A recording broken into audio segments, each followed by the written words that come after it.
So you are living in Doncaster now then? Living in Doncaster now, yeah. So I've been there around 5 years. Nice. Yeah, so 7 minutes from work, so I can't complain. 7? 7 minutes, yeah.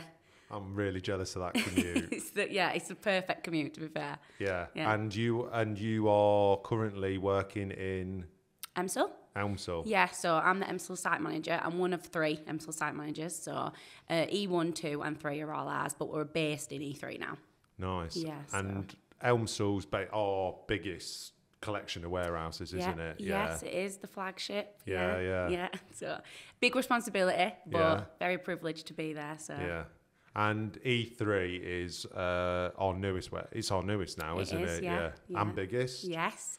Yeah, I think. Yeah, I think it is the biggest. Yeah. Yeah. So. And what's your, as a site manager then? What do you do? What's that involve? I guess. So, well, no day's ever the same. I'll say that. So I'm one of 3, like I said. So there's 3 Elmsall site managers, but we all have equal responsibility for the site. So when you're there Monday to Friday, you're responsible for all 3 sites and the whole of the operation. So we look after around 3,000 people between us that work there. So depending what shift pattern it's on.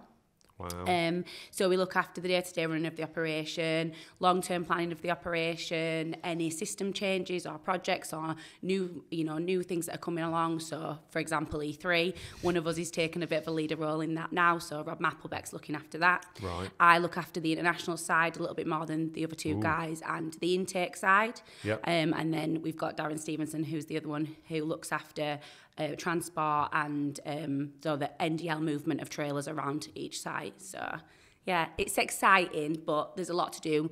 Very busy. We're in budget week at the minute, so it's the worst week of the year. Right. Yeah, okay. Horrendous, but right. Once it's done, everyone's really pleased. Yeah. You've just got to stick to it then. Yeah, you've got to be able to stick to it. Yeah. So. And I was going to ask why is the 3 of you, but you kind of answered that then because I know you've got all your projecty bits, but why is just because of the sheer scale? Yeah, I would say probably for scale, and then obviously for being available. It's for one person. We did have one site manager a long time ago when I were at ASM, but just to physically be available for that time is impossible. You're responsible for so many people. It's 24 hours. It never stops. Yeah. And there's such big decisions that need to be made, particularly later on in the evening. If we're going to affect next day to store or next day to customer cut off, one of us needs to be involved in that decision. So we try and share the load between us 3, and then basically we've all got one site from a safety responsibility as well then. So in terms of managing the safety of the people on them sites, one of us will take one site each. So yeah, it's huge. How do you keep up with it all? I think you've got to be organised. You have got to be organised, and we're based in the same office, which I think helps. So communication between us 3 is great. We make sure we keep each other involved, but then also try and do our own thing as well, because you can't know everything that's going on. But you do need to be able to rely on each other, that they're going to keep you in the loop, and they're going to, we're all sort of singing from the same hymn sheet. But you've got to be very organised, committed. Yeah, you're never ever off your phone. As I'm sure most people are not nowadays, but and we've got a really good team. We've got probably about a 40 strong senior management team now. Wow. So including us, so a lot of people involved in making sure we deliver what we need to. So you guys are looking after the 3 Elmsall, E1, E2, E3.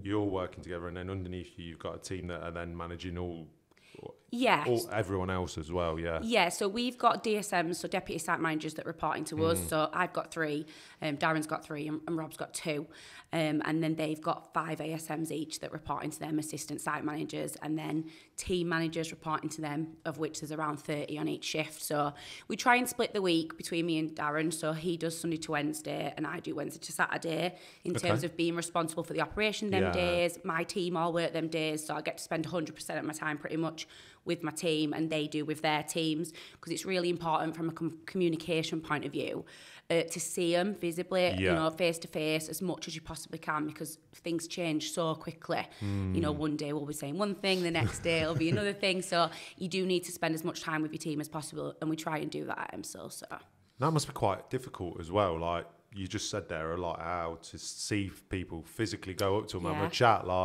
because I guess they're not always in the same place. No, never. And you've got multiple warehouses that are massive. Yeah. You definitely get your steps in. Yeah, you definitely get your steps in. I think part of that as well is about being organised. We try and do a morning meeting face to face every morning so that everyone's clear on what the issues for that day are, or what the objectives for that day are. If we're behind on anything, if something particularly challenging is happening that day, I think that's really important to sort of set the day up right. And then we might do maybe the afternoon call over Teams, and we'll do that so they can all stay in their own locations, and then we'll do an end of day wrap up in person if we can as well, just to make sure we can look at any challenges we've had, what we're going to do differently the next day, and then also a bit of a focus for the next 2 or 3 days. So we try and do as much face to face as we can now. Wow, so you're literally, you are focusing pure, because I guess so much can happen in a day in distribution, like so much, whereas I know from my point of view, I do focus on the day, but I'm also trying to think longer term. So do you have to do both? Yeah, basically, I mean, we're really lucky at Elmsall. We're very privileged. We've got a workflow department who, so we've got an operations team and a workflow team. So they look after a lot of the numbers and making sure that we've got enough capacity, we've got enough staffing. They manage the recruitment as well. Nice. And they will be looking forward. And we catch up with them once a week. So the operational team and the workflow team get together once a week to talk about the week ahead. And then maybe 2 or 3 weeks ahead, we'll do as a site management team with them to say any challenges. We started talking about Christmas in June, so you've always got to have an eye, I think, in front, but like you say, that it can change so much during the day that someone's got to be looking at what's going on during that day. Are we making the right decisions? Is there any mechanical issues? So it's important that one of us has got his eye on what's going on that day. I bet. Yeah. And what kind of things, like what kind of challenges do you have to overcome then on a day-to-day basis? Then? So a lot of mechanical issues. Right, so we are very dependent on the system and the conveyor system, so that moves all the tubs, and then also we've got the handsets that do all the picking. Very, very dependent on the systems team and the engineering team. I mean, we're very lucky at Elmsall because the engineering team literally work next door to us. So whether they think that or not, I'm not sure. But they're like, oh, here she is again. it is very collaborative at Elmsall. I think, we've got the operations team, albeit is huge at Elmsall and across all the warehouses, but we're so lucky that we've got the engineering team, we've got an audit team who support us. They work next door to us as well.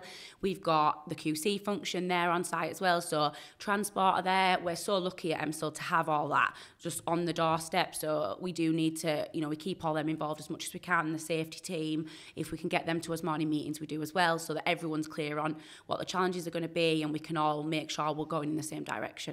So even though your responsibilities are the site and it is around the distribution and because is it fundamentally making sure that things are getting picked? What is the ultimate goal? Yeah, to get parcels out door basically. As quick as possible. So on time, in full. So we're making sure that the customer gets everything they've asked for the first time with the best delivery possible. So that is the operational bread and butter basically. That's their job. And then the engineering team and everyone else supports us doing the best job of that. So. And it's good, isn't it, that you've got that collaboration there? Yeah, I think you couldn't, like you say, if you've not got the engineers and something goes wrong, it's not going to happen. No, we're very reliant on them. Yeah, we are. We're very reliant on making sure everything's moving. I mean, there is workarounds you can do. The transport team, we can get involved and put tubs on trailers to get them to from one site to another. But we do all our packing at the minute at E1 and E2. We don't do any packing at E3. So anything that's picked out of E3 has got to go on a conveyor or a trailer. Obviously, longer term, once E3 comes online, that will change. But we're very reliant on the conveyor network. And when does that come online, E3? I think we'll get the first part of it sort of back end of November, hopefully sooner. But I think it's looking like November now, so we'll just get some more, a systematic picking function there. At the minute, all we're doing is picking from forwards, which is using a trolley. It's the old school type of picking that we do. So we'll move into the system part at the end of November, which is so exciting. Daunting for us three as well, I think, in terms of site managers, because, it's a lot of responsibility to make sure that E3 is successful for us and the rest of the management team. And it adds a complete new layer of complexity that we've never had to deal with before. You know, while we've put new systems in Elmsall 1 and 2 and a new sorter, this is completely new. It's a new system, new function. So yeah, it does add a whole new layer of complexity. I bet. It's exciting. I was going to say, I bet it's exciting as well, though, because it's like you can see the growth coming. Yeah. And you know, I guess you've got quite a lot of insight as to what is coming as well. So you're like, oh yeah, this is going to shake up things nicely. Once it's in and we've got all the functionality that we need, you know, from an efficiency point of view, it'll be amazing. From a customer service point of view, it'll be amazing in terms of making sure people get the right item, speed, you know, also for the team that work there. The job now is very physical. You know, they do thousands and thousands of steps. That'll be reduced when we move into E3 because they'll be at one physical station.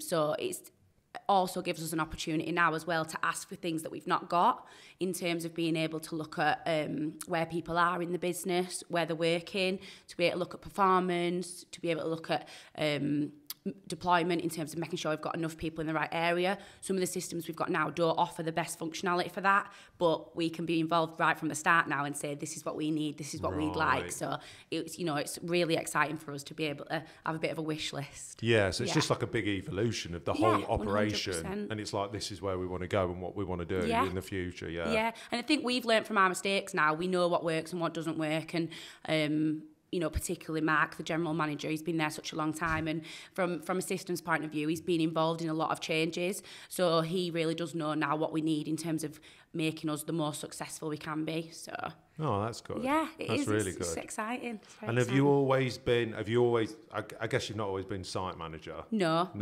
So less than a year, actually. Less than a year? Yes, okay. Less than a year. So. And how did you get into the whole distribution network? Where did that come from? So I started as an operative in 2011. So actually, it's my mum. My mum works at Next. So she's. Oh, no way. Yeah, she's been at Next 22 years now. Wow. Yeah, so I went to uni originally, wanted to be a teacher. Hated university, absolutely hated it. It was costing me a fortune. I spent more time back at home than what I did at uni, and dropped out. I lost my job as well at the same time. Oh, I know, yeah. So double whammy. And then my mum said to me, you know, you need to get a job. You can't just not have a job. I'll get you one at Next, and I'll see what we can do. And I said, all right then. So started on weekends at Next. Literally, I think like most people who are still here after 15, 16 years, just did it as a weekend job, just beer money basically to get me out, you know, and pay a little bit of board, and then I've been there ever since. Absolutely loved it. So I started at the Bradford site. I started folding jeans on the jeans machine. Yeah. So you still remember that? Still, I remember that. It's still there, I think. Is it? Yeah, I think it's still there. Yeah. So yeah, started folding jeans, and then worked weekends for a little bit, and then I thought, you know what, I'm not going anywhere else. The money were good. You know, I enjoyed it. The people there were, you know, a really big part of wanting to stay there. So I went full time. And I were an operative for 3 years. Loved it. You know, it made them years of my life really easy because financially it were a good move. We only worked Monday to Thursday, so I got all weekend off. You know, I were only in my 20s. So, yeah, I loved it. And then eventually thought, I am going to have to make a decision about doing something else. And it was just at the time that training instructors were becoming team coaches. So there were a change going on around what we did with like the learning and development team and the training team in the warehouse, and I thought, you know, I think I could do that. I'd really like to be part of it. I did a really good experience in terms of onboarding and coming into Next, so I thought, you know, I'd like everyone to have the same experience that I'd had. Yeah. So applied. Didn't think I'd get it, but I thought I might as well apply anyway. What have I got to lose? And luckily was successful. Nice. But I had to go to Stadium, which is the hanging warehouse. Oh, so you had to move. So you had to move, and Stadium's in. It's in Elmsall, pretty much. In Elmsall. It's 2 minutes from Elmsall. Yeah. So I commuted for about 18 months on Friday to Monday, like the worst possible shift ever.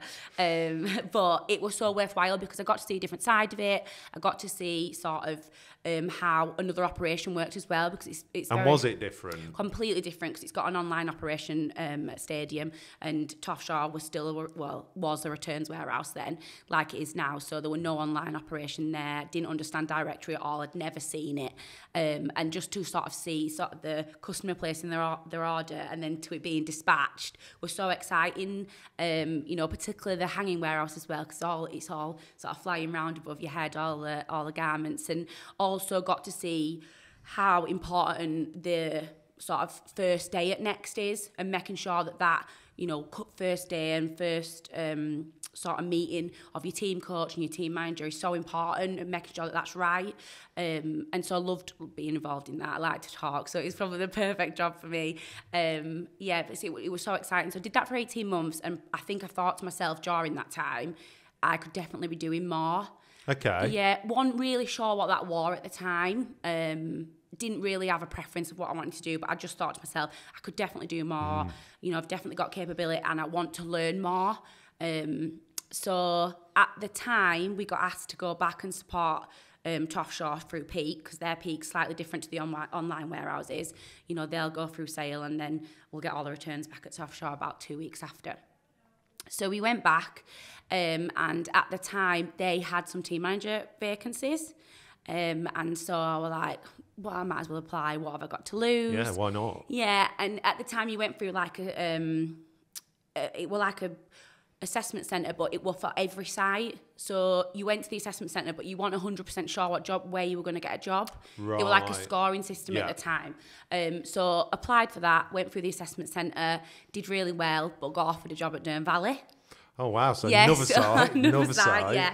So I was like, well, I'll take it anyway. I'll go. I've never been to that site. It'll be exciting. I'm commuting anyway. It won't much difference. But luckily, in the meantime, met Carl Stevenson, who was the site manager at Toffshaw at the time.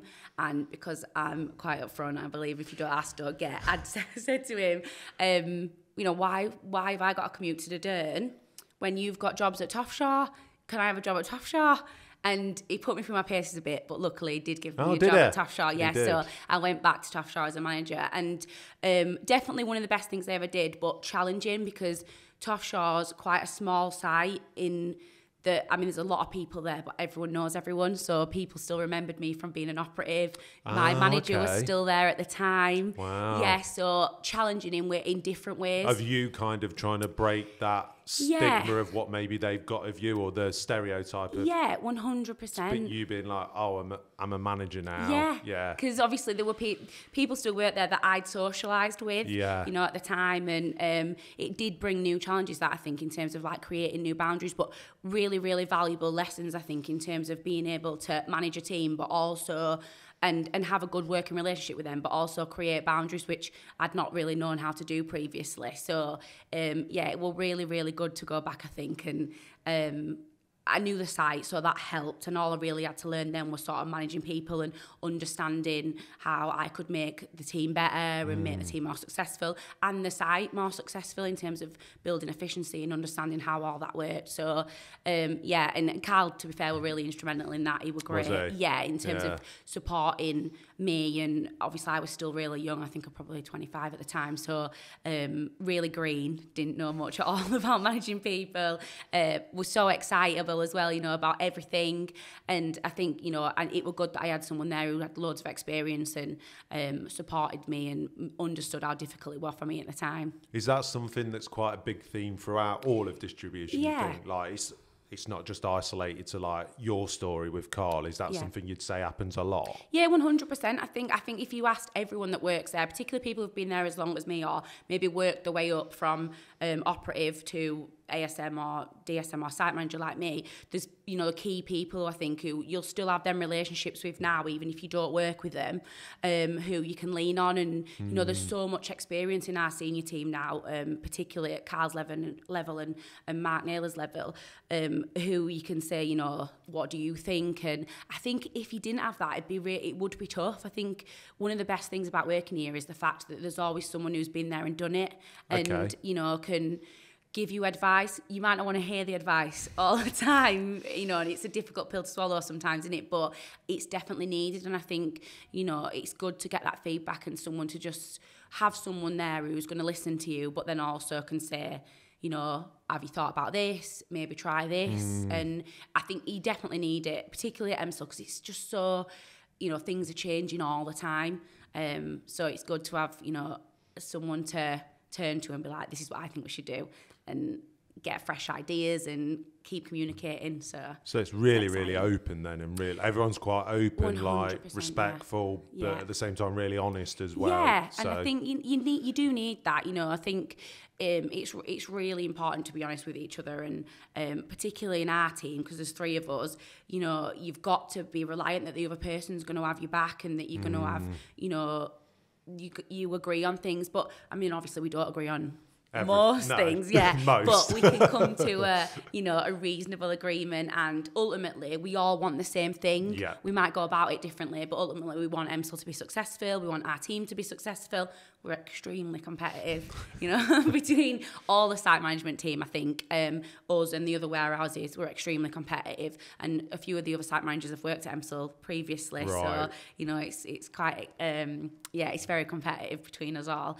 So, but I think it's competitive in a good way. Keeps us moving. It keeps us driven and passionate to get better results. And but also, you know, we can step back and go, do you know what? DVP, DVB or STAD, if you need something, we'll support you. And they're always supporting us. You know, the other sites are always giving us team members and sending... So everyone works together. Everyone is still, even though you've got that real competitive edge across all those different sites, everyone's still going, right, some people need to go over here today because they're maxed out. They understand where the challenge is. And everyone understands that as well. Everyone gets it. Everyone basically works towards a greater good. So... And Carl's a big driver in that as well, I think, in terms of making sure people are doing things consistently and we're putting people where they should be. But yeah, ultimately, if there's a need at another site, we'll provide, or they'll provide it for us. And going from being a warehouse operative for 3 years, what do you reckon was the biggest difference from that to then your future roles? And what is it actually like? Is it just... You know, is it just are you just standing in a warehouse picking, or is there a lot more to it than that? 100%. Definitely a manager, you know, learning to manage managers is difficult. From operative to team manager, I didn't find the transition too bad. You know, I knew the operation. I'd been a team coach as well, which I think is really helpful. It's really, it's a really good grounding, I think, going from operative to team coach, because you see a different side of things. But going from team manager to assistant site manager, so going from managing operatives to managing managers, I found the most difficult challenge. So I'll be honest, the first 2 years at Elmsall, I hated it. I really, really struggled. I think just from a personal level, and Elmsall's so big.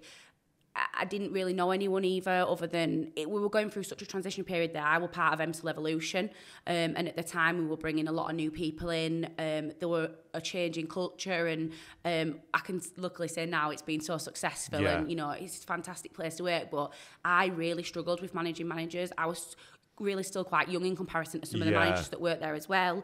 You know, I were quite green and just so excitable, and you know, they were like, who's this person they've brought in from Bradford, you know, different accent, everything. And I really, really struggled, but I managed to turn that whole team around in terms of understanding what the expectations from me were, and understanding what we needed and why we needed to be a team. And you know, there's still people who were originally part of that team that work at Elmsall now, who I still speak to and I've got great relationships with. So I'd say that's probably one of the biggest achievements, is sticking it out through them. So being really resilient.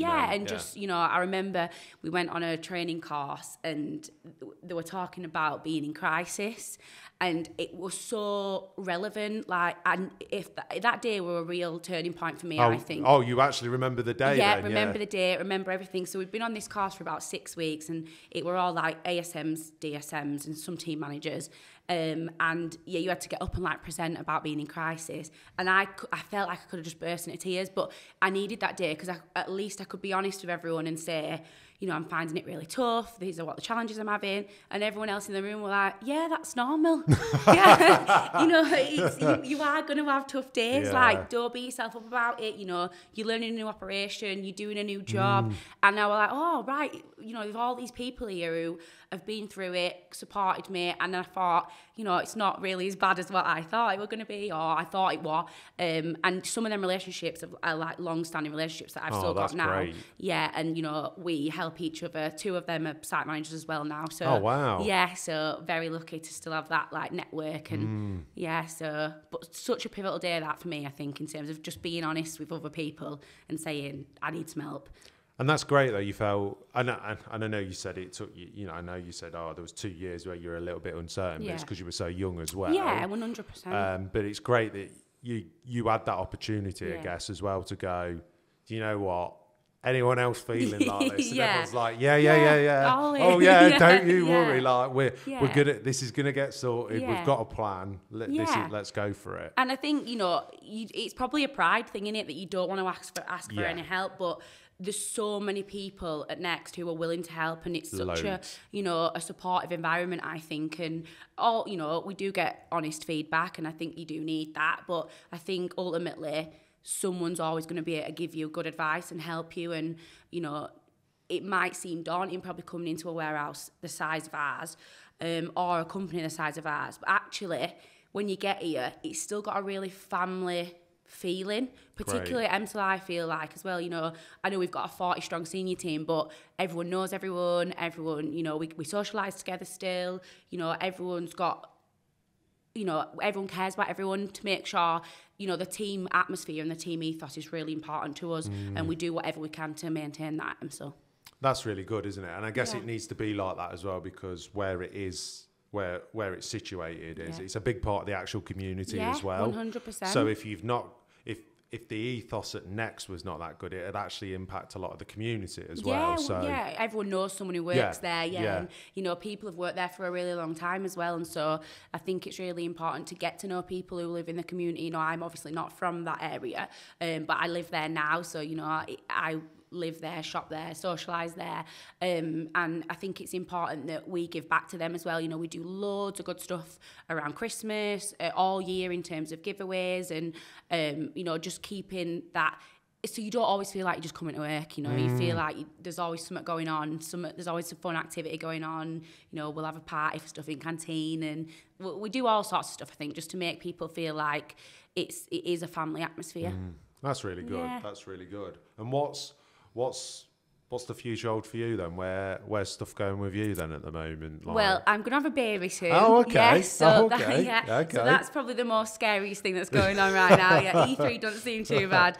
Could probably... Forget this multi-million-pound warehouse and all the... I've got a baby coming. So I'll be going on maternity leave around March time, but I think up to before then, Christmas is the most exciting time for us, albeit crazy busy, like, you know, absolutely crazy busy. It's definitely one of the best times of the year, I think, in terms of everyone gets stuck in. You know, there's a real hands-on deck type atmosphere. We do T-shirts, you know, there's always loads of giveaways going on, Christmas music, there's all sorts going on. So it's the best time of year, I think, to be there. And that, I think when you get to Christmas Eve and we shut down at 6 on Christmas Eve, I've done it a couple of years now, it's like the best feeling that you've like... In what way? It's just because you're like, oh, we've done it, you know, we've done Christmas peak, we've finished it, everyone's got the Christmas presents, and you can go home, you know, you can have that time with your family then as well. You've done what you needed to do, and, you know, everyone can go home with a smile on their face. So, yeah, it's a really...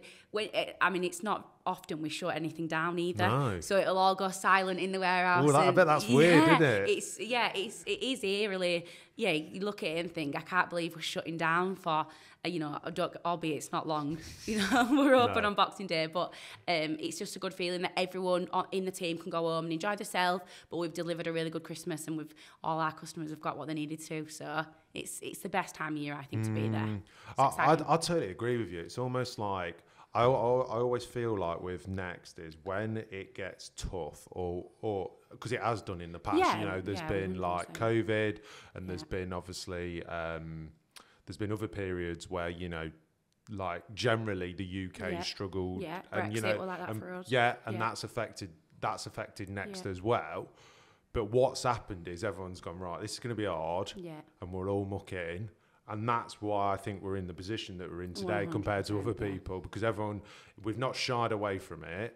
And we always say, look, it's going to be hard, and everyone knows it. Yeah, and I think at the time it is hard. It is challenging, but, you know, COVID in particular, I totally agree, were difficult for us. But I think once you get through it and you see the other side of it, you think, you know, I can't believe we've done that. And there's a real sense of achievement, I think, within the team and personally that, you know, you've supported being part of that. While we all might be a small part of it, you know, ultimately we're still going, we're still doing well. And I think you've definitely got to be open to change at next, Andy. You've got to be willing to, like, move and move on to the next and not rest and not settle. And I think that's definitely something we look for now in terms of when we're looking for new people to join our team or recruiting internally. You've got to be willing to move on to the next thing and be excited about it, I think. Yeah.